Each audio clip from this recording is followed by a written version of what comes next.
agreement. No, and I think so. Look, and it's a counter-terrorism thing primarily as well, because you're desperately worried. I'm sure Derek's saying the lead up to the event as well. Have you got a secure perimeter? Can you deal with that? Are people that are allowed in? And you're talking about quite often thousands of people, and so you need to be sure. Most of us go through, contractors that we've worked with for some considerable period of time to make sure you check them. But I think that the terrorism issue is always the one that you worry most about, especially if you're a high profile where and all you can do then is make it as difficult as you possibly can. But yes. Happy to give one example. We moved cars out of the West Stand car park at Twickenham. The famous, everybody used to go and have a picnic in the back of it, and this was it. And mainly the reason for moving them was counter-terrorism advice about vehicle-borne explosive devices. Yes. So it is absolutely the most paramount thing that you look at. Yes. Karen, you talked about staging games at what you might describe as unfamiliar venues, Wembley and Old Trafford. Those present particular challenges when, as it were, you're playing away from home? Yeah, again, I think every venue is different and every sport's different. So we rely very much on the venue to bring that knowledge about the venue to the table. And our role is very much to bring the knowledge about the sport and the teams. So again, that would involve the relevant people from the clubs to be able to highlight, the intelligence they have from being close to the ground about what the different risks that different fan groups will bring to an event.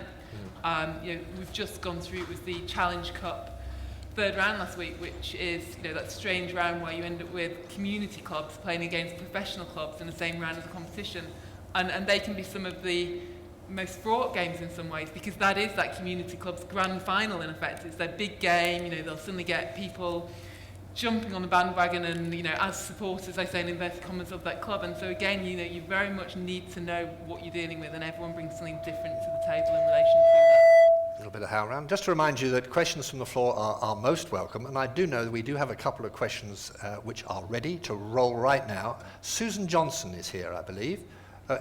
She's right there at the back there. Hello, Susan. What's your question? Thanks very much. Susan Johnson, Non-Exec Director of the Sports Ground Safety Authority. Just want to say thank you, first of all, to our first three speakers, who I think have set an excellent piece for thought for today's conference.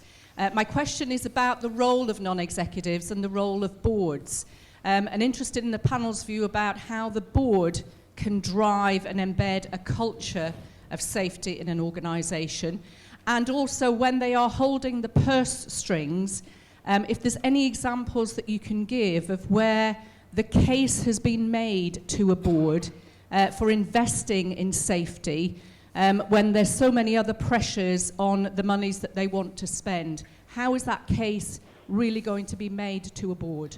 Culture and money. Where do we start? Ian? Look, as you know well, at the RFU we have non-exec directors who take their responsibilities very seriously. They are accountable. We have an audit and risk committee that discusses all of this. It's an important priority. The chairman of our audit and risk committee is a lady called Helen Weir, who is the CFO at Marks & Spencer's, and he's clearly a very knowledgeable and experienced person. I think the other thing for us as an executive point of view, you would hope that there's a cascade of knowledge and experience that you should then put into the board. We talked about how you have a cultural, hopefully, within the staff and the management, but you also need to try and get that over to the board as well, because they may not have been directly involved in that sort of situation before. But I think it's an area, in my experience, they take enormously seriously, and that's why I stressed investment as well. I think it would be dare I say, foolhardy, never mind courageous board who didn't give the necessary investment into safety, because as Rob opened up with the history, we're all aware of the history of these things. Different places, different times, and one thing I might come back to is different audiences and different crowds, and how do you respond to them. But I think it has to be the board responsibility and accountability, and it's certainly the job of the chief executive or the legal and governance director to make clear to them that it is. Let me ask Karen then. I mean, you've recently issued standards now, haven't you, for spectator safety to your member clubs. What prompted that? Was that because you felt there was a failing in the culture? So then the note that we've recently issued isn't standard, and we're very careful about that because clearly there's some legal risk around there, and the last thing we would want to be seen to be doing is telling clubs how to manage their own venues. What it is trying to share best practice, and it was a result of a case that we had where there had been some crowd disturbance at a match. And when that case was before the tribunal, the compliance manager who was presenting the case reeled off a whole list of things that the club, he felt, should have done. And the question was then asked, well, have you told them that before? Have you shared that knowledge with the clubs before? They were found guilty because of the strict liability basis, but the recommendation was from the tribunal chair was, if you've got that know-how, and if you know what you think clubs should be doing, then there has to be some onus on you as a governing body to share that, get the discussion going, get the right people in the room together to make sure that we're doing what we can to prevent those disturbances happening. Karen, Derek, Ian, thank you very much indeed for your comments so far this morning. I'm sure you'll agree, been very interesting and take us forward now to our next session. Thank you very much indeed.